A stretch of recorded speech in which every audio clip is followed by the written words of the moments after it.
Desde hace ya varias décadas he observado con preocupación la manera en que las estructuras económicas se diseñan para beneficiar a unos pocos mientras se exige a la mayoría soportar los costos. Esta no es una afirmación ligera ni ideológica. Es una conclusión respaldada por evidencia constante, por el análisis histórico y por la cruda realidad que millones enfrentan cada día. En este sentido, quiero invitarte a reflexionar conmigo sobre un tema particularmente candente y profundamente revelador: el uso de la deuda estudiantil como herramienta de disciplinamiento social en los Estados Unidos. No se trata únicamente de una cifra que crece año tras año, aunque sí, esa cifra ha alcanzado ya niveles que rebasan los 1.700.000 millones de dólares. Lo que está en juego va mucho más allá de lo financiero. Estamos hablando de una estructura diseñada para obligar a generaciones enteras a seguir un camino específico, a tomar decisiones económicas forzadas, a aceptar trabajos por necesidad más que por vocación, a dejar de soñar con una vida diferente, todo porque están atrapados en el peso asfixiante de una deuda que nunca pidieron bajo condiciones justas. Permíteme explicarlo con claridad. La educación en cualquier sociedad avanzada debería considerarse una inversión pública, un bien común, una forma de mejorar colectivamente la calidad de vida de todos los ciudadanos. Pero en el sistema estadounidense, esa educación se ha convertido en un producto, en una mercancía, en algo que se compra y se vende como cualquier otro objeto del mercado. Y como cualquier mercancía, tiene un precio que ha sido inflado durante décadas, mientras los salarios reales se han estancado o en muchos casos han disminuido. En mis años de enseñanza he visto a miles de jóvenes que ingresan a la universidad con ilusiones, con ganas de superarse, de contribuir a su comunidad, de adquirir conocimiento, pero también los he visto egresar con una carga financiera que los persigue durante décadas. Muchos de ellos jamás terminan de pagar. Algunos incluso mueren endeudados. Esta no es una anécdota aislada, es una crisis estructural, una que debería escandalizarnos, pero que ha sido normalizada por los intereses económicos que se benefician de esta trampa. Los bancos, las universidades privadas y hasta el propio gobierno federal han construido un entramado que depende de esa deuda para sostener sus ingresos. Los préstamos estudiantiles generan intereses, muchos de los cuales se capitalizan con el tiempo, haciendo que lo que en principio parecía un compromiso manejable se convierta en una bola de nieve incontrolable. Y mientras tanto, esos jóvenes que hoy deberían estar construyendo familias, emprendiendo negocios o simplemente disfrutando de una relativa estabilidad, se ven obligados a posponer cada uno de esos pasos porque deben destinar gran parte de su ingreso mensual a pagar una deuda interminable. Y hay algo aún más perverso en todo esto: la imposibilidad de declarar esa deuda en bancarrota. A diferencia de otros tipos de préstamos, como los hipotecarios o los de tarjetas de crédito, los préstamos estudiantiles están blindados legalmente para que el deudor no pueda liberarse de ellos fácilmente. Esto significa que incluso en situaciones de desempleo prolongado, enfermedad, discapacidad o cualquier otra tragedia personal, esa deuda sigue ahí, acumulando intereses, creciendo en silencio, recordándole al deudor que no puede escapar. A lo largo de mi carrera me he preguntado muchas veces por qué esta rigidez legal, por qué este sistema se diseñó de una forma tan cruel. Y la respuesta, lamentablemente, es bastante clara. La deuda estudiantil no es simplemente un medio para financiar la educación. Es una herramienta de control, una forma de disciplinar a las generaciones jóvenes, un recordatorio constante de que en esta economía tú no eres libre, tú debes, y mientras debas, tus decisiones no te pertenecen. Esa deuda condiciona la elección de carrera. Muchos jóvenes abandonan sus verdaderas pasiones porque temen que no les generen ingresos suficientes para pagar los préstamos. Se inclinan por profesiones que quizás no les interesan, pero que prometen sueldos más altos. Y aún así no es garantía, porque incluso con empleos bien remunerados, los costos de vida actuales, combinados con la inflación y la creciente precariedad laboral, hacen que pagar esa deuda sea una tarea titánica. Y no debemos olvidar un elemento central, la profunda desigualdad racial que se perpetúa a través de este sistema. Estadísticamente, los estudiantes afroamericanos e hispanos tienen más probabilidades de endeudarse y también enfrentan más dificultades para pagar. Esto no es casualidad, es el reflejo de una estructura histórica de discriminación que, lejos de corregirse, encuentra nuevas formas de manifestarse a través de mecanismos como la deuda educativa. Lo que se nos presenta como una oportunidad igualitaria es en realidad una trampa diseñada con precisión para reproducir privilegios y mantener los mismos grupos en el poder. Muchos defensores del sistema actual argumentan que la deuda estudiantil es una inversión que vale la pena porque un título universitario incrementa las oportunidades laborales, pero esa lógica se ha desmoronado. Hoy tener un título ya no garantiza empleo y mucho menos un empleo bien pagado. Lo que antes era una ventaja competitiva, ahora es apenas un requisito básico que no garantiza estabilidad ni progreso, y sin embargo, el costo de obtener ese título no ha dejado de aumentar. He tenido conversaciones con padres que han hipotecado sus casas para financiar la educación de sus hijos, con jóvenes que trabajan 3 empleos mientras estudian y aún así no logran cubrir los gastos, con adultos que a sus 50 años siguen pagando una deuda que contrajeron cuando tenían apenas 18. Es un ciclo de explotación que se justifica con un discurso de superación personal, pero que en la práctica solo sirve para enriquecer a unos pocos. Lo más revelador de este fenómeno es cómo ha sido naturalizado. Las personas ya no se sorprenden al escuchar que alguien debe 50,000, 70,000 o incluso más de $100,000 por una carrera universitaria. Se ha convertido en parte del paisaje social, en una realidad asumida como inevitable, pero esa resignación no surge de la lógica ni del consenso racional, surge del adoctrinamiento, de la repetición constante de que así funcionan las cosas, de la falsa creencia de que el sacrificio individual es noble, aunque el sistema sea cruel. Y es precisamente ahí donde debemos enfocar nuestro análisis crítico, porque si aceptamos que la deuda estudiantil es un mal necesario que no puede eliminarse ni reducirse, estamos aceptando también que el conocimiento y el desarrollo humano deben estar reservados para quienes pueden pagar por ellos.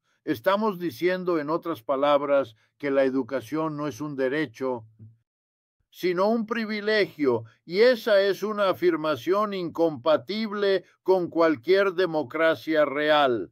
He dicho muchas veces que el sistema capitalista actual no es únicamente injusto, es también irracional, porque al limitar el acceso al conocimiento, al cargar de deudas a quienes podrían ser los próximos innovadores, científicos, artistas o líderes comunitarios, estamos saboteando nuestro propio futuro colectivo. Estamos destruyendo la base misma de la productividad, del pensamiento crítico, de la ciudadanía informada, todo por preservar un modelo que solo beneficia a los ya privilegiados. Y esto no es una exageración. Hay cifras concretas que lo respaldan. Según los últimos estudios, el promedio de deuda por estudiante en los Estados Unidos supera los $37,000,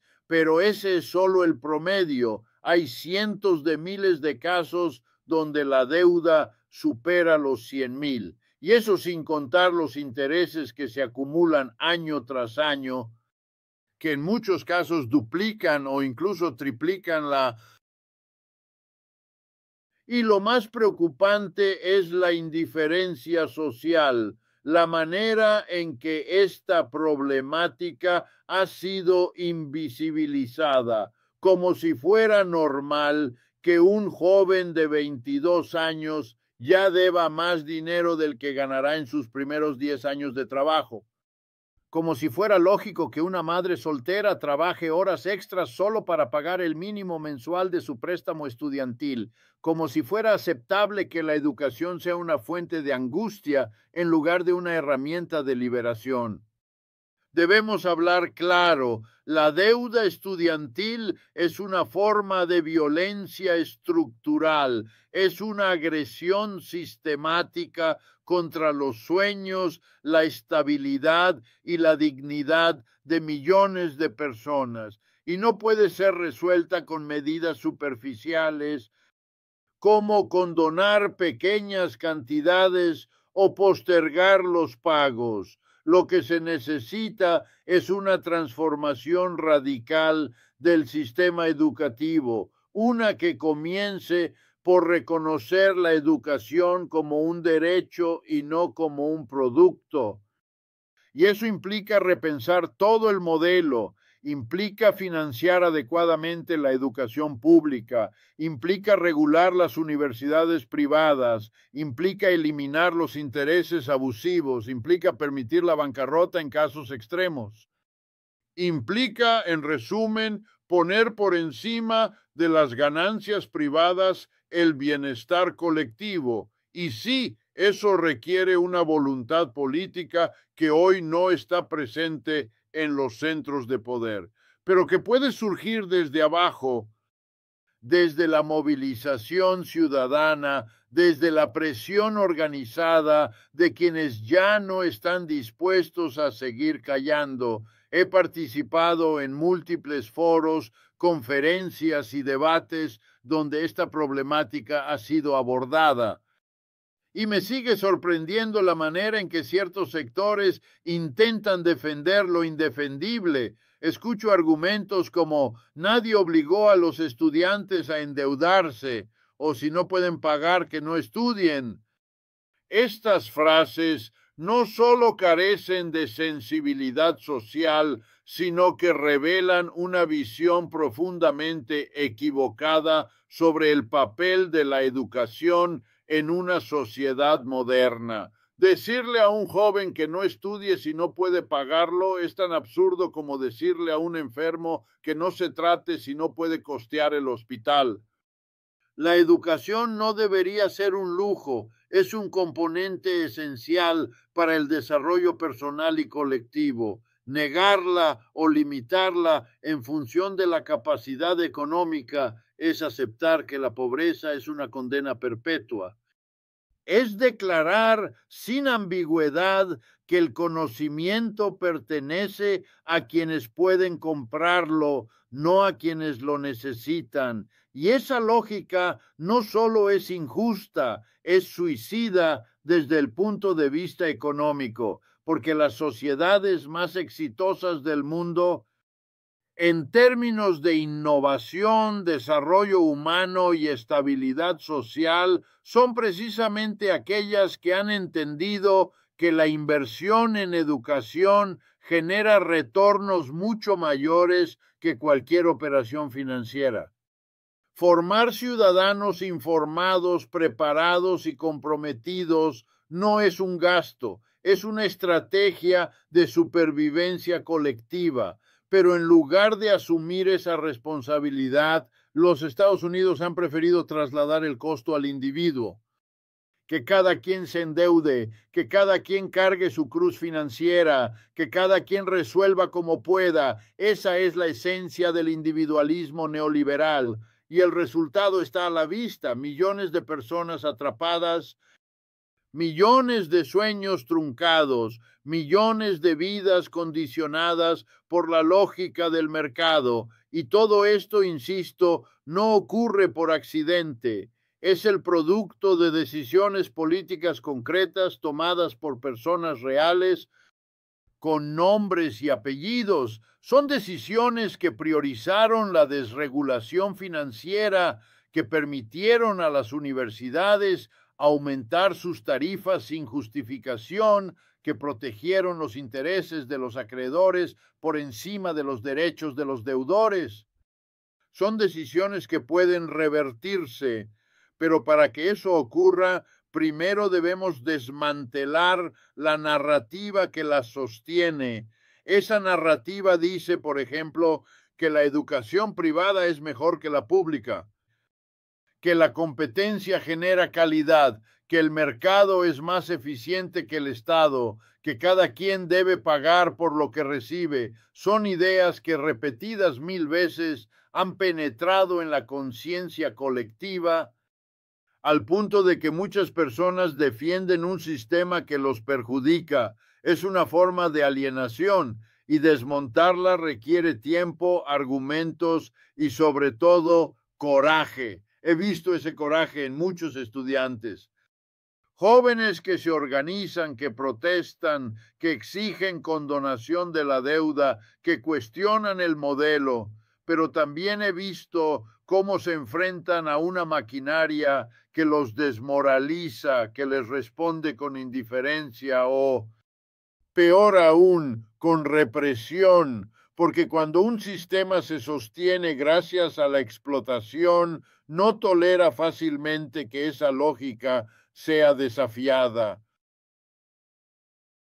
Y no debemos olvidar un elemento central: la profunda desigualdad racial que se perpetúa a través de este sistema. Estadísticamente, los estudiantes afroamericanos e hispanos tienen más probabilidades de endeudarse y también enfrentan más dificultades para pagar. Esto no es casualidad, es el reflejo de una estructura histórica de discriminación que, lejos de corregirse, encuentra nuevas formas de manifestarse a través de mecanismos como la deuda educativa. Lo que se nos presenta como una oportunidad igualitaria es en realidad una trampa diseñada con precisión para reproducir privilegios y mantener los mismos grupos en el poder.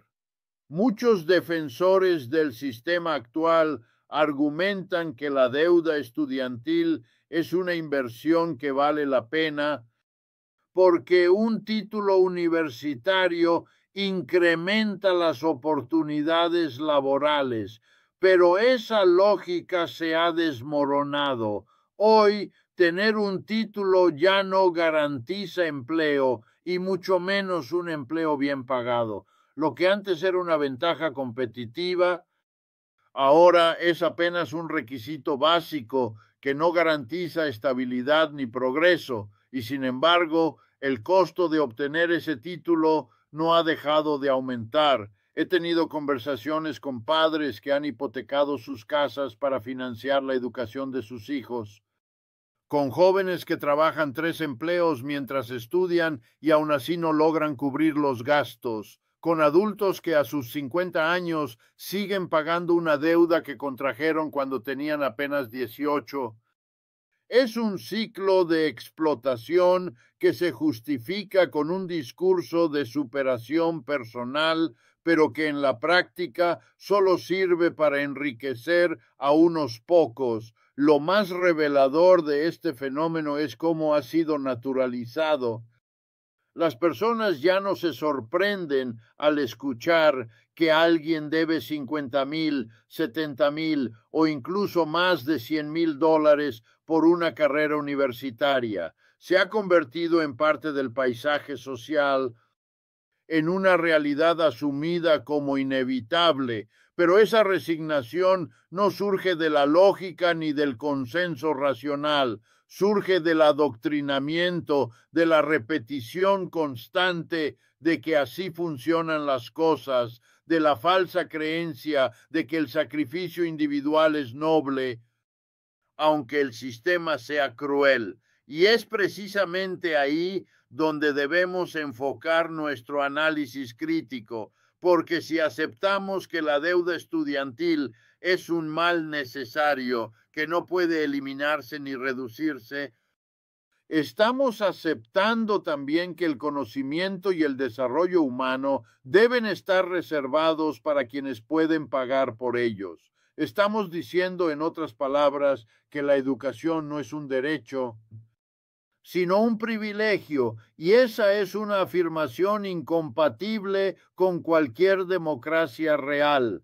He dicho muchas veces que el sistema capitalista actual no es únicamente injusto, es también irracional, porque al limitar el acceso al conocimiento, al cargar de deudas a quienes podrían ser los próximos innovadores, científicos, artistas o líderes comunitarios, estamos saboteando nuestro propio futuro colectivo. Estamos destruyendo la base misma de la productividad, del pensamiento crítico, de la ciudadanía informada, todo por preservar un modelo que solo beneficia a los ya privilegiados. Y esto no es una exageración, hay cifras concretas que lo respaldan. Priorizaron la desregulación financiera que permitieron a las universidades aumentar sus tarifas sin justificación, que protegieron los intereses de los acreedores por encima de los derechos de los deudores. Son decisiones que pueden revertirse, pero para que eso ocurra, primero debemos desmantelar la narrativa que la sostiene. Esa narrativa dice, por ejemplo, que la educación privada es mejor que la pública, que la competencia genera calidad, que el mercado es más eficiente que el Estado, que cada quien debe pagar por lo que recibe. Son ideas que repetidas 1000 veces han penetrado en la conciencia colectiva al punto de que muchas personas defienden un sistema que los perjudica. Es una forma de alienación y desmontarla requiere tiempo, argumentos y sobre todo coraje. He visto ese coraje en muchos estudiantes. Jóvenes que se organizan, que protestan, que exigen condonación de la deuda, que cuestionan el modelo, pero también he visto cómo se enfrentan a una maquinaria que los desmoraliza, que les responde con indiferencia o, peor aún, con represión, porque cuando un sistema se sostiene gracias a la explotación, no tolera fácilmente que esa lógica sea desafiada. Y es importante decirlo, la deuda estudiantil no es una isla. Está conectada con otros mecanismos de control y desigualdad, por ejemplo, la deuda médica o la deuda de tarjetas de crédito o las hipotecas impagables. Todo forma parte de un mismo patrón, un patrón que convierte a los ciudadanos en deudores permanentes. que los obliga a trabajar más horas, a aceptar condiciones precarias, a renunciar a su autonomía. Es una forma moderna de servidumbre disfrazada de contrato voluntario, y todo esto ocurre mientras la riqueza se concentra en niveles históricamente obscenos. Las 100 personas más ricas del país acumulan más recursos que la mitad más pobre de la población. Los salarios reales llevan más de 4 décadas estancados. Las grandes corporaciones pagan cada vez menos impuestos. Y el gasto público se orienta no hacia la educación o la salud, sino hacia subsidios a empresas contaminantes, hacia contratos militares, hacia rescates bancarios. ¿Dónde está la justicia en ese modelo? ¿Dónde está la racionalidad económica? ¿Cómo podemos justificar que un joven de 20 años deba $40,000 por estudiar, mientras una petrolera recibe exenciones fiscales multimillonarias? La respuesta es que no se puede justificar, no desde la ética, ni desde la economía, ni desde la política, solo se sostiene desde el poder, desde la capacidad de ciertos grupos para imponer su visión del mundo como si fuera la única posible. Pero no lo es. Existen alternativas, existen modelos diferentes, existen países donde la educación es gratuita, donde la deuda estudiantil no existe, donde los jóvenes pueden formarse sin hipotecar su futuro. Esos modelos no son perfectos, pero demuestran que hay otros caminos, que el modelo estadounidense no es una fatalidad, es una elección, y como tal puede y debe ser cuestionado. En mi experiencia como economista, he aprendido a desconfiar de las verdades absolutas. Cada sistema tiene sus fortalezas y sus debilidades, pero cuando esas debilidades se convierten en sufrimiento cotidiano para millones de personas, es hora de actuar, y la deuda estudiantil es una de esas fallas sistémicas que ya no podemos seguir tolerando, porque no se trata solo de números, se trata de vidas humanas, de proyectos interrumpidos, de generaciones enteras atrapadas en una lógica de sacrificio permanente. He recibido cartas de personas que con lágrimas en los ojos me cuentan que ya no ven salida, que sienten que hicieron todo lo correcto. Estudiaron, se esforzaron, trabajaron y aún así no pueden salir adelante. Esa sensación de impotencia no es un problema individual, es el reflejo de un sistema que ha fallado, que prometió movilidad social y entregó precariedad, que ofreció futuro y entregó deuda. Y es por eso que hablar de condonación no es una locura, no es un capricho ideológico, es una medida de justicia, una forma de reconocer que el modelo actual no funciona, que está dañado en su base, que ha generado más exclusión que inclusión, más frustración que esperanza, y que si queremos construir una sociedad verdaderamente democrática, tenemos que empezar por liberar a las personas de las cadenas invisibles que hoy las atan. Ahora bien, me gustaría detenerme por un momento en las implicancias más amplias de este fenómeno, porque cuando uno analiza la deuda estudiantil únicamente como una cuestión financiera, pierde de vista sus ramificaciones sociales, políticas y psicológicas. Esta forma de endeudamiento no solo condiciona el presente de las personas, también transforma su relación con el futuro. Cuando un joven se gradúa y comienza su vida laboral con una deuda sobre sus hombros, no solo ve reducido su ingreso disponible, también se vuelve más reacio al riesgo, retrasa decisiones como formar una familia, adquirir una vivienda, iniciar un emprendimiento. su horizonte vital se acorta. La presión inmediata de pagar limita su capacidad de imaginar. Es una economía del miedo, no de la esperanza. Y no exagero al usar esas palabras. Lo he visto con mis propios ojos. Estudiantes brillantes, con ideas innovadoras, con un compromiso social admirable, que abandonan sus sueños porque no pueden permitirse dedicar tiempo a algo que no les asegure un ingreso inmediato. Y ese es el punto exacto donde se rompe la cadena de posibilidades que toda sociedad debería alimentar.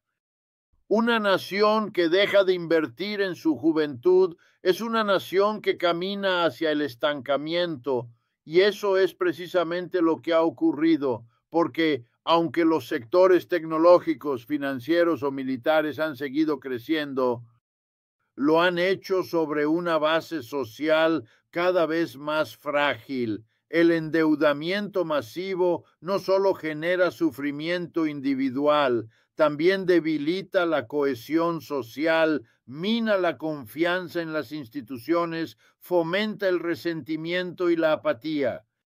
¿Cuántas veces hemos oído a jóvenes decir que ya no creen en el sistema, que sienten que todo está manipulado, que nadie los representa, que votar no cambia nada? Esas frases no brotan del cinismo, brotan de la experiencia vivida, de años de sacrificio sin recompensa, de promesas incumplidas, de una realidad que contradice cada día el discurso oficial. Y aquí hay un componente fundamental que no podemos ignorar: el papel de los medios de comunicación.